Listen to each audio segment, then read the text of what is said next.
Hi, Hello. welcome. Thanks so much for having me. Thanks for being here. I love your glasses. Thanks. Yeah. So, why don't we start with how you became the beauty queen in the clean beauty queen? How did you gravitate towards clean beauty? When did it become your life? And what were you doing before that turned you into this? Yeah, so I was in beauty my whole life. I went to school in Hollywood for special effects, HD, makeup, and then I became an educator later on in San Francisco at Blush School of Makeup. And during that time, I was doing a lot of weddings and events and going into many different environments where I was doing makeup on set. So TV, film, music videos, you name it. And we were doing about 100 weddings a year out of my mobile styling company. And I would come home on the summers and have severe allergies. I was having trouble sleeping, breathing. My skin was always inflamed, itchy, red. I kept my hair off my shoulders because I thought like I was allergic to my own hair. And I came home one weekend and I ended up going into Stanford and I was diagnosed with partial vision loss, psoriasis, and severe allergies all in the same week. And I like looked around at all my family. No one else had any of those issues. And they put me on all these medications, steroids, and I was going in to get allergy shots in my arm once a week, and they would make me sit in the waiting room because they said like I could have this reaction and like not to drive. It was very scary at like 25 to feel like I was like really sick, and I'd never really spent any time in a hospital before. So, I was determined, like I didn't really know much about the medical system, but I knew that that didn't feel right. So I kept that kind of in the back of my mind and I went to this event and I started talking to this woman who had like a beauty pop-up full of like with all this makeup.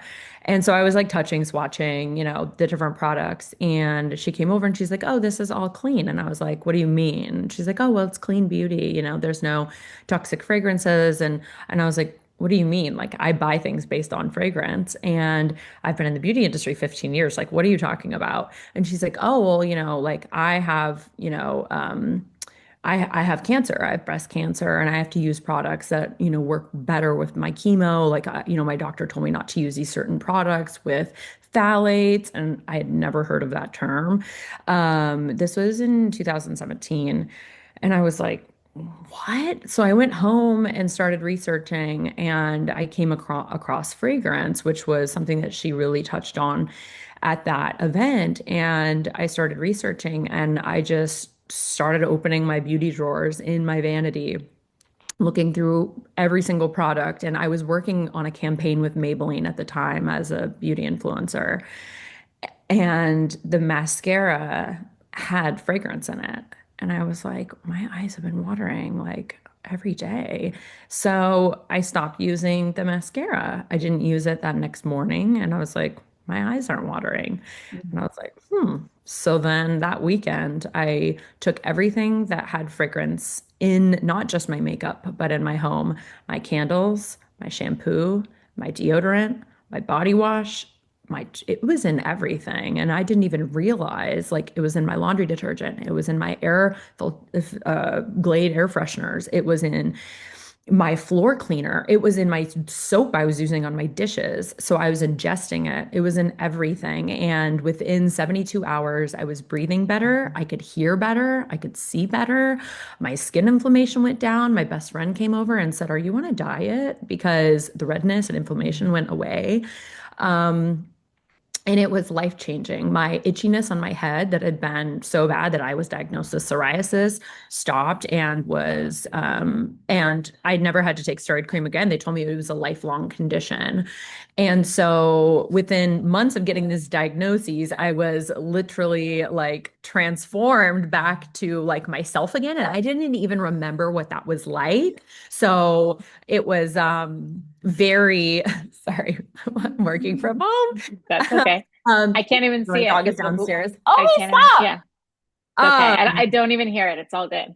Okay. Yeah. And so I set on a mission to really learn more. Selfishly, I was just kind of shocked and blown away that all the brands that I was using, from Chanel to, the drugstore brands, were, poisoning me in my home for so many years that I had no idea. And when I started on that clean beauty journey, that's really how it began. And that's when I started the world's first clean beauty podcast in Okay, 2018. there's like so many things I want to dissect here. Okay, first of all, can we talk about fragrance? Because I don't think a lot of people in my life who know that I'm very passionate about clean living don't understand the impacts of fragrance. hmm Can we talk about what are fragrances made out of that make them so toxic and why are they in everything and do they have to be in everything? Uh, so fragrance is a trade secret. It's a And by the loophole. way, let's just clarify, we mean synthetic fragrance because there are ways to put fragrance in with like essential oils that would theoretically be okay. Okay, Mhm. sorry to interrupt. I just wanted to clarify this is synthetic fragrances. Yeah, so again, I think that there are synthetic fragrances that are also clean and can be non-toxic, and yes, there's the lavenders, but then you can also, on packaging now, it's like, oh, this is lavender, and then you just associate it with the plant, and you're not really thinking, oh, they could have synthetically produced this lavender scent with thousands of other chemicals inside of that word fragrance on the back of the package that you're not even reading. So that's what was getting me. I was buying things based on, oh, the vanilla, the can no, the all the different, fragrances that I loved in my home. And so the issue really stemmed from that one word for me specifically, because it was triggering, and triggering all of different allergies. Like my eyes would water, my nose would run, my allergies would go crazy, my head would itch, right? When I would go into the shower and use these shampoos. But what often was also in the shampoo was phthalates, dimethicone, like all these other ingredients that I was never paying attention to. I never knew what to look for, and I never was ever looking for clean or organic or natural or anything like that, because I just thought that was like foo-foo, whatever. Like that wasn't on my radar. Like Chanel didn't talk about that. I was a luxury artist traveling around the world doing brides in Italy that, like nobody was asking me, oh, is this clean or anything like that.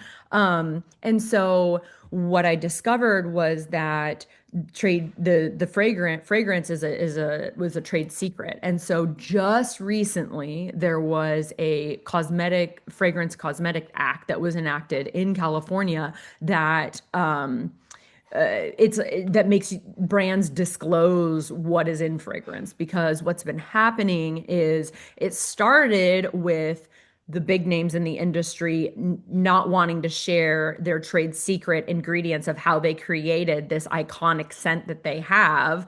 And then, oh, we could also slip these other ingredients under that name so that people don't freak out and they're not seeing, as these other things that they know are bad for them. We can put those into that ingredient under that. And so a lot of brands use that. And a lot of these brands are also made overseas in big factories with not great regulations. It's it's it's mass marketed, and it's sometimes when I started asking a lot of questions, and I would talk to founders, and they literally didn't even know, like, what they would just like not be able to give me an answer of what was in their fragrance or what was in their product that they said that they formulated and created. And so it really, I stopped using basically everything, and I started over.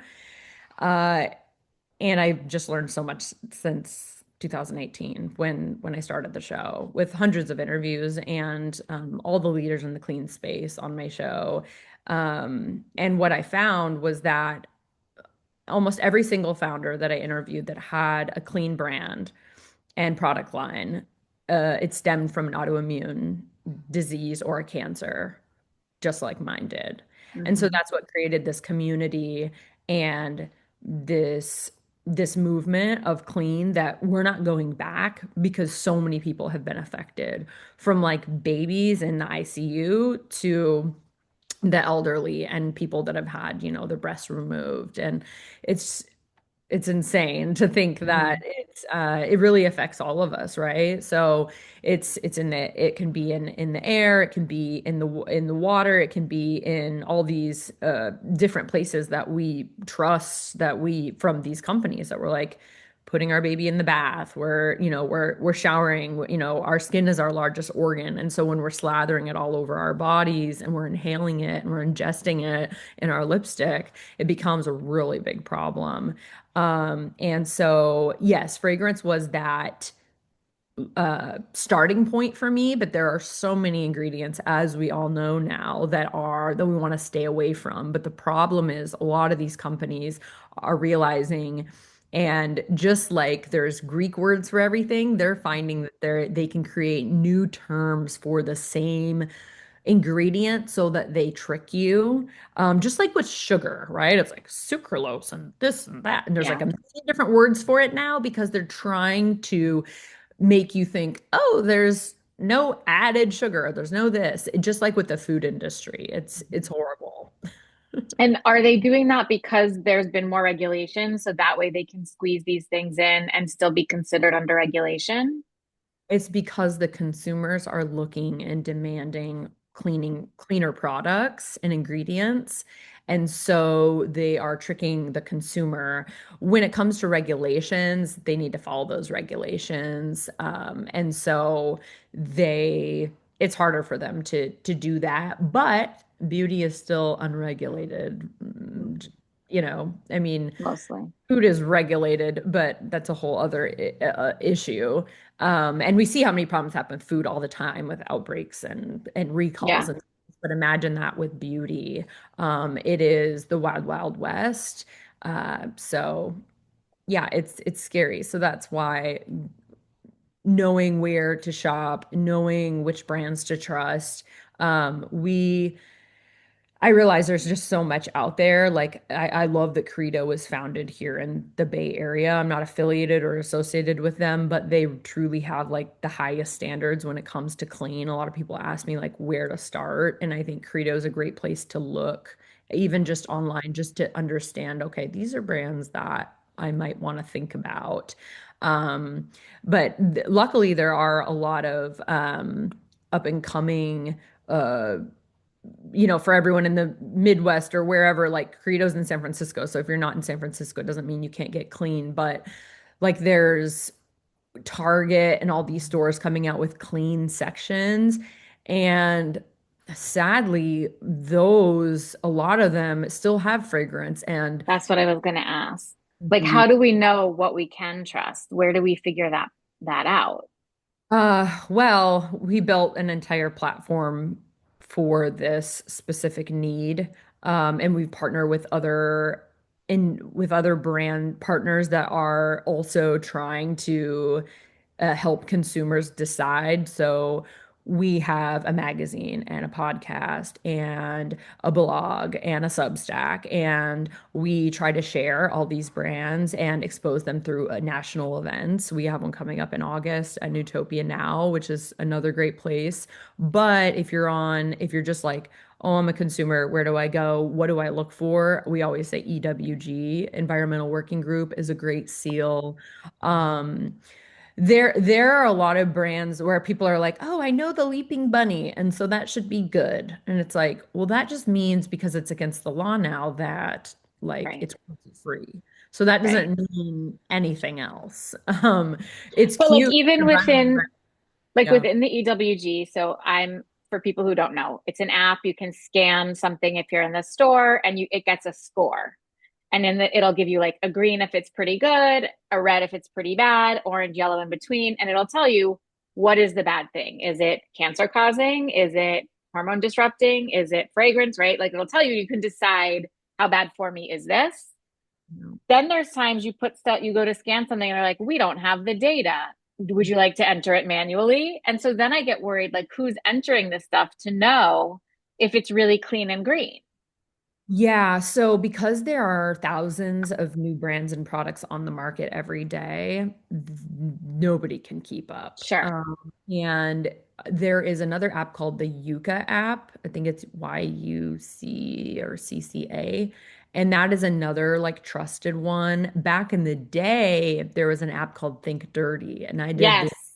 Yeah, and they were bought out by Procter and Gamble. No So, way. yeah. I didn't So know the that. Think Dirty was awesome when it was working at its prime. Yeah. So the problem is Colgate toothpaste used to be an 8, now it's a 3 because they own everything.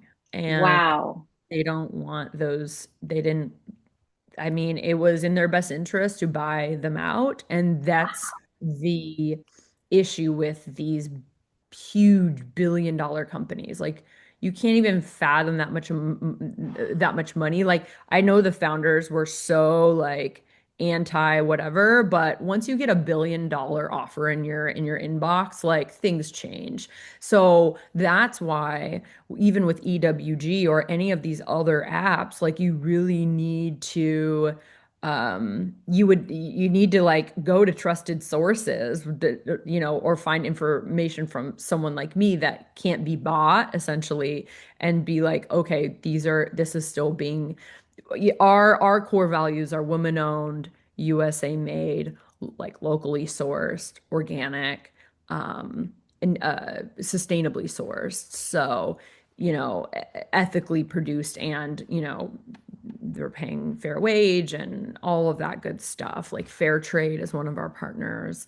So, uh, yeah, I've heard, there's always going to be external parties trying to get in and buy out. I already heard there's something going on with EWG where people aren't happy that they're getting it used to be really hard to get that certification because you're right, EWG was somewhere you could go for the app, but it's actually a seal that you can look for. And if you go to Whole Foods, you'll see like just like an organic label, and so yeah, when it comes to labels, we can go on and on and on. We created a seal within our magazine to certify a product that's female founded, kind of like I just shared, that has those those standards, like up to our standards. But here's the thing. If that product is bought tomorrow by Procter and Gamble and they decide to add all these fillers and take away the organic ingredients, like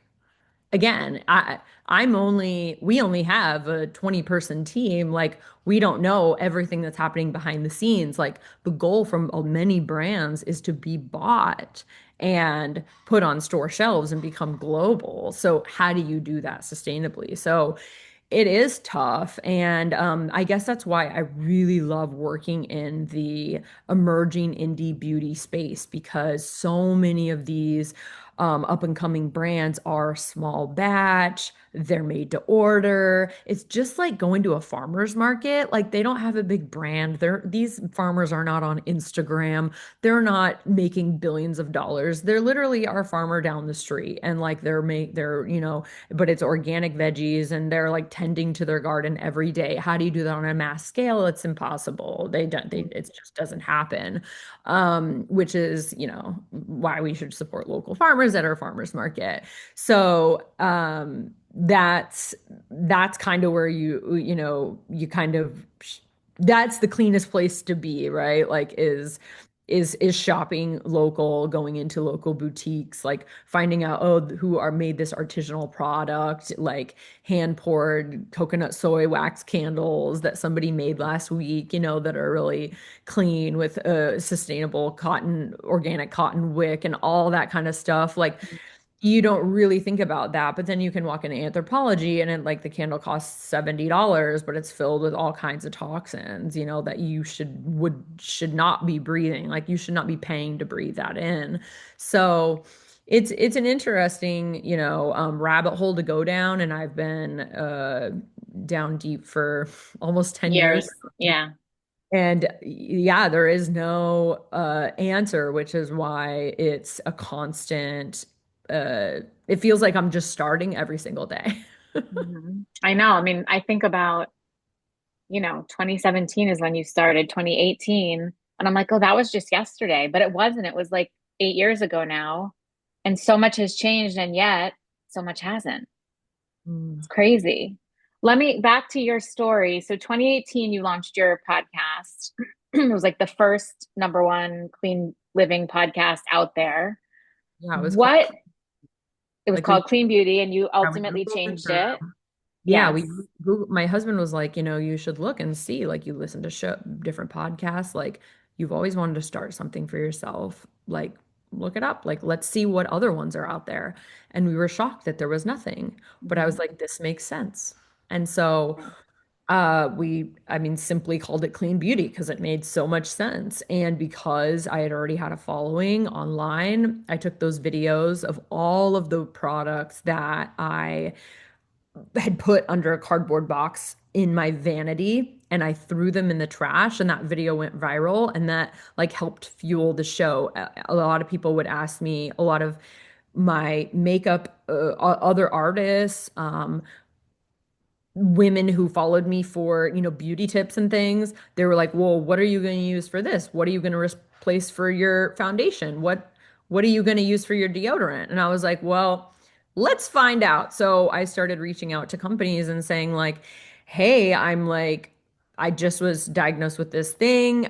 This happened. I'd love to have you on my show and just like hear your story." So I started with like industry icons that I didn't think would even respond to me, like Karen at Juice Beauty, the OG original green organic brand, happened to be in the Bay Area in California where I live. So she invited me to her farm to come up and interview there so she could show me the sustainable farm and everything where it all started and the headquarters. And it was like that just put me on this, okay, like this woman's here, she's legit. And then I started getting inquiries for people to come on.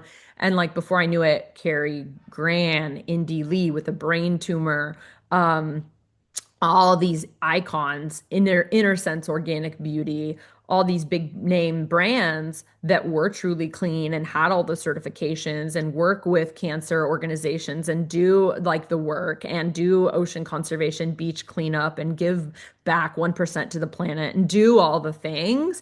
That became my standard, like the gold standard. And so yeah, I would say that those are pretty high because they're like, this is what clean should be.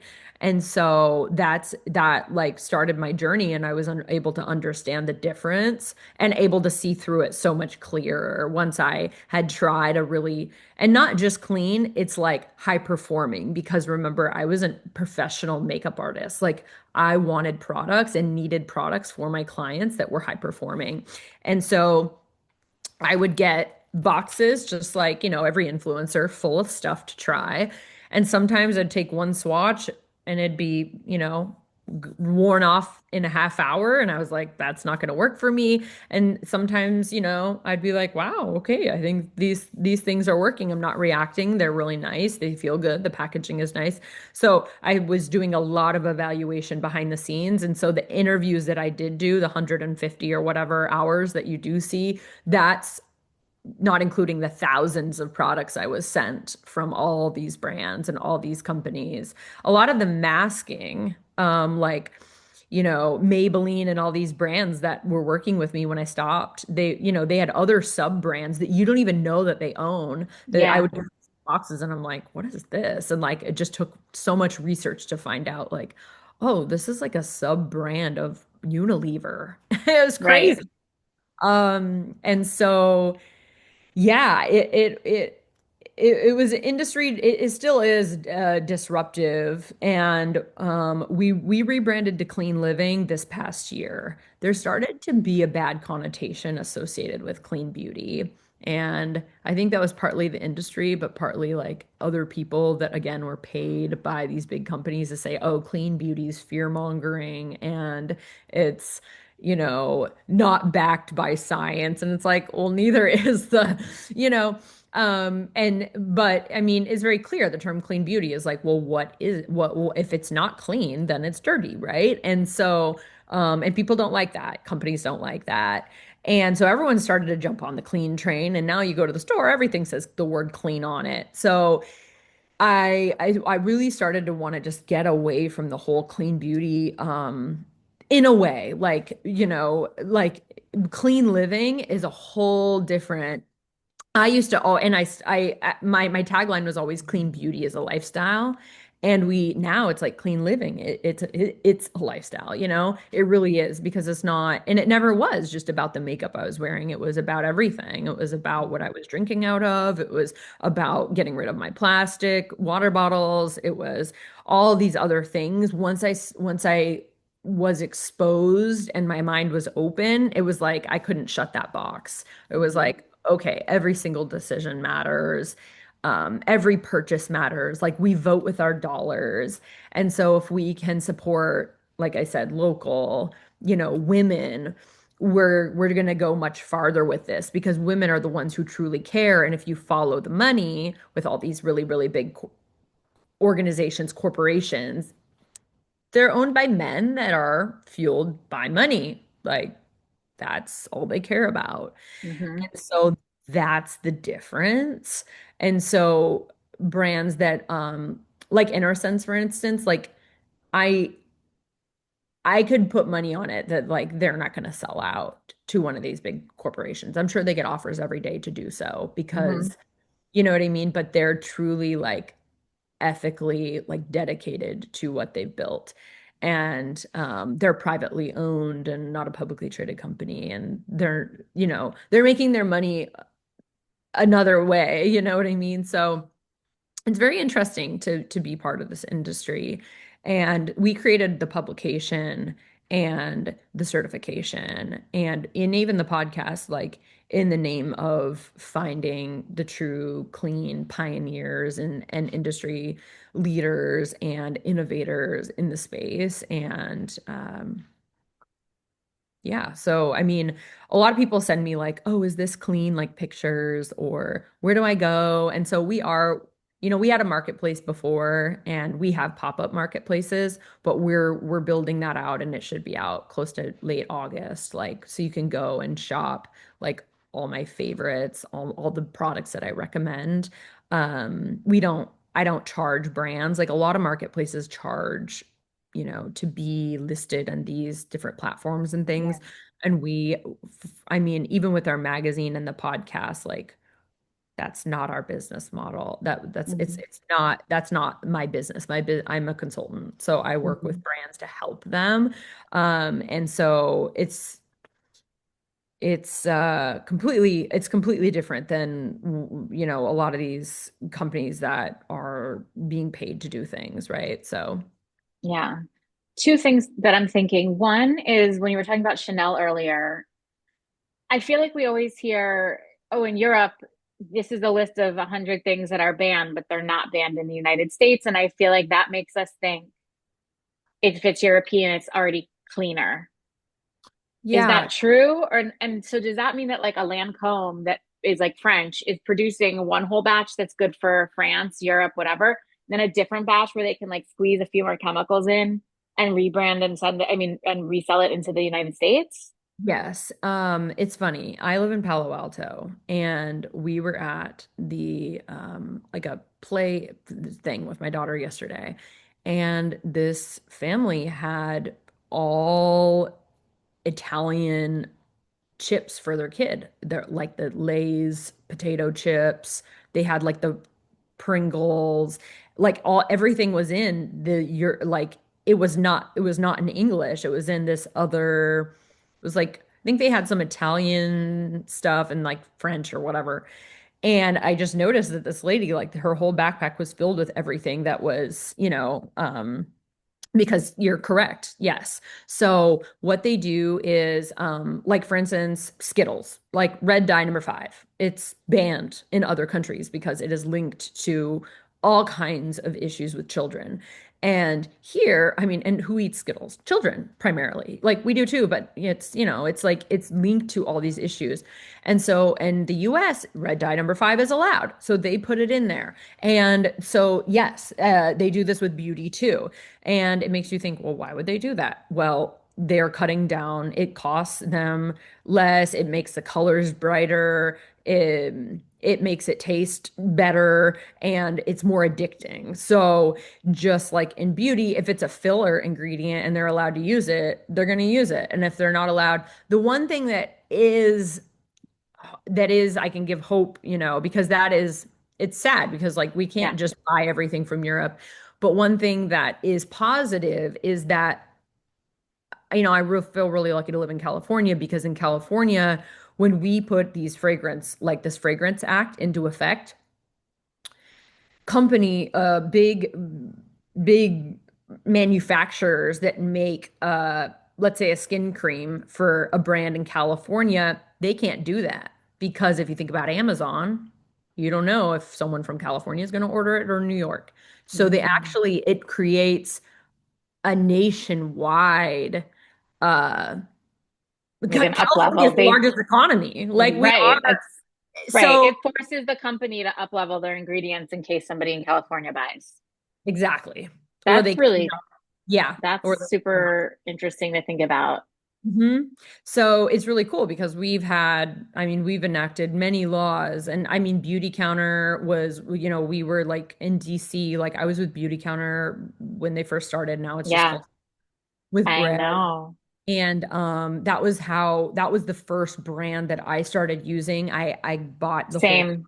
kit, put it in my makeup kit, and I grew a team really quickly because um it was what I was recommending. It's what I found that worked okay. And it was like, it had a whole line of products and they had a great mission. And it was like network marketing, like, person to person. And it had a good story and mission and founder and female founder. And here in California. So I liked all of that. So I just hopped right on and it was like an easy swap for me. And Hmm. I did really well, like the first year or two. And now I really love Crunchy. Crunchy has the same sort of business model. I would say that their products are higher performing. I wear their lip every single day. I don't sell it, I don't even promote it, but it's like yeah, I'm like one of the leaders in California. And I love Crunchy, led by two women, like really clean ingredients. They always have just really high performance makeup, full range. Um, so, anyways, I digress. But yes, when it comes to Europe, it's different, and we allow a lot of things in the US that we shouldn't, or that isn't healthy, that we know isn't healthy, that science says isn't healthy, that studies say isn't healthy. But um yeah, do I want to move to Europe sometimes? Yes. Oh my God. Many times a week these days, I'm like, maybe we should. Um, where I want to give a quick shout out to one of my very good friends, Lara, who was my OG beauty counter consultant and taught me got me started on this road. And I had no idea until beauty counter and what she was telling me that this was going on. And that was also like right around 2017, 2018. I Um, also are familiar with it and were with Beauty Counter. Like I didn't know that, so that's really cool. yeah, well, I mean, I didn't sell it or anything, but she was my consultant and I was going through massive infertility. And so I was making every swap that I possibly could. I couldn't do everything all at once, but that was a really good place for me to start. Hmm. Um, so speaking of which, like, if somebody has to pick like the first three things to swap out, what are they? And it could be life, like plastic, but water bottles and lipstick because you ingest it, or like, do you start with mascara because it goes into your eye, or like, do you number one get rid of like, where would you tell somebody to start? So Because I everyone, think it can feel really overwhelming to people, especially yeah. like in the infertility community. They're like, oh my God, I have to change everything in my house. And I've done this to myself, right? There's a lot of blame that we did this and we didn't have the right things. So like, how can we start small and get better at it? Yeah, so we're all so unique. Like I wear mascara every day and some people don't need to wear mascara. They have great lashes and they don't do that. Their I hate hair those people, just for the record. And so you start with where you're at. So think about your day. Like most of us sleep in sheets and we wash our clothes with something. So I would start with laundry detergent because we are literally wearing and our skin is absorbing when we sweat. Like, I mean, and clothing is a whole other thing, but like I don't know if you heard, but we all were wearing like these tight yoga pants or tight tops and bras and things. Those are actually really toxic when they're basically petroleum, like it's oil sitting on our skin and constricting our bodies. So like once you like get cleaner laundry detergent and like by the way, there's strips now. I haven't bought a bottle of heavy Same. a laundry detergent in a really long time. It's saving, waste from the landfill. It's saving your back and or your Uber driver's, back. And they're just so Saving much microplastics going into your water and then you're re-ingesting the plastic that you've thrown away. That's to me the exactly. That creepiest. goes Yeah. into the ocean. So like there's little laundry detergent sheets that you throw in that you can use with HE, high efficiency. And I do this now with the same thing. They have sheets that you shove in your dishwasher. So that would be the Hmm. other thing. Think about like you eat, sleep, breathe. What are you breathing in your home? Hmm. If you have any sort of candles you burn, think about putting them on a warmer instead of lighting them because that soot goes in the air, it goes on your walls, it also goes in your lungs. So, Mm. like, use a candle warmer, like get the scent and make sure it's a clean candle.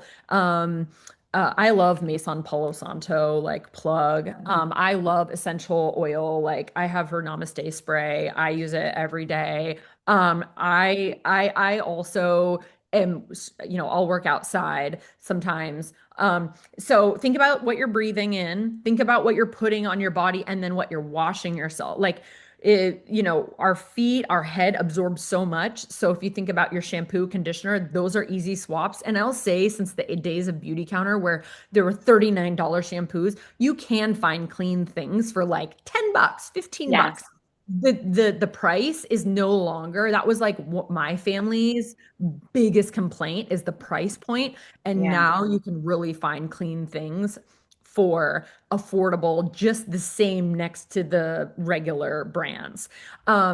So yeah, and then what you're ingesting. So like start with your whatever you're washing your dishes with. Like that should be clean too, like Dawn and all these things. Like get rid of anything you're washing your hands with like 10 times. We all wash our hands and use hand sanitizer, but like get away from Purell, get away from all these companies that are not in your best interest, that are just drying out your skin, drying out your lips, all of that, and just try to like, and also realize like we don't need all this crap.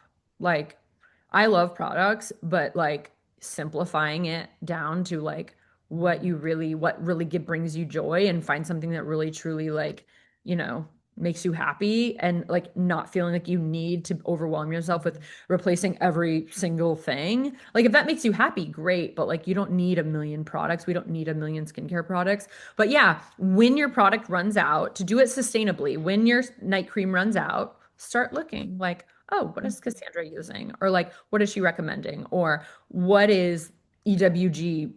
Just Google it. Say, what are some clean night creams that are like EWG verified? And you start with what's important to you. If you want woman owned, then Google it.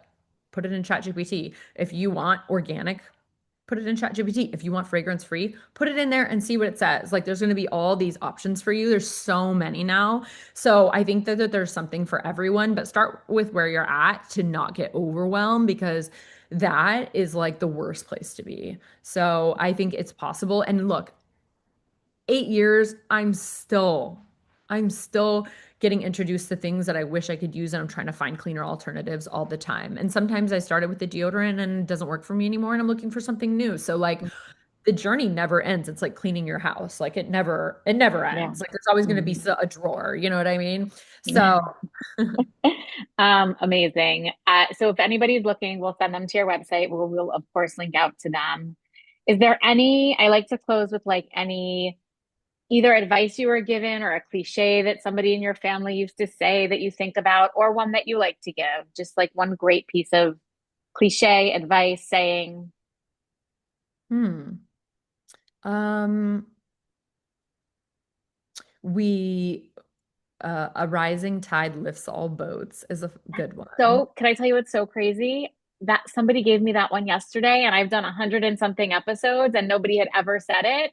And then I got it yesterday and today, and I feel like that is the theme of really like this week. That has been like the theme of everything. It's just so interesting. And we connected through We Shine Well, right? That's right. We connected Yeah. through We Shine Well. That's right. Yeah. Which is literally the epitome of rising boats lift up, rising women lift. You know what I mean? You said it better. Rising tide, Tides all lift all. boats. Yes. And I think she said that to me, and it re sparked that. And then we were just hanging out in LA like last week when we did our magazine launch for our summer Yes. issue, and we saw her with like-minded, and we all got together in Santa Monica, and it was just cool to see Zoe in person and connect with so many other women in the community. We both have communities that we dot connect like concierge people to each other, and Mhm. she's just really good at doing it. But it's nice that there's another platform where women can come together. There's so many of these communities now, and I love that. I'm a part of every single one I can find. So highly recommend, joining if anyone's listening. Yes, I will. And I talk about We Shine Well. We will give them a good plug when this comes out. Cassandra, thank you so much. I feel like we could deep dive on so many more of these issues. I'm also going to text you offline and ask you what deodorant you use and what dishwashing detergent because I have not found a sheet one that works very well yet. Um, so I'm sure all your friends do that too constantly, but I'm going to add my name to that list and ask you. But thank you so much for being here, for your work that you're doing. Yeah, no, this was great. Time flies when you're having fun. Right?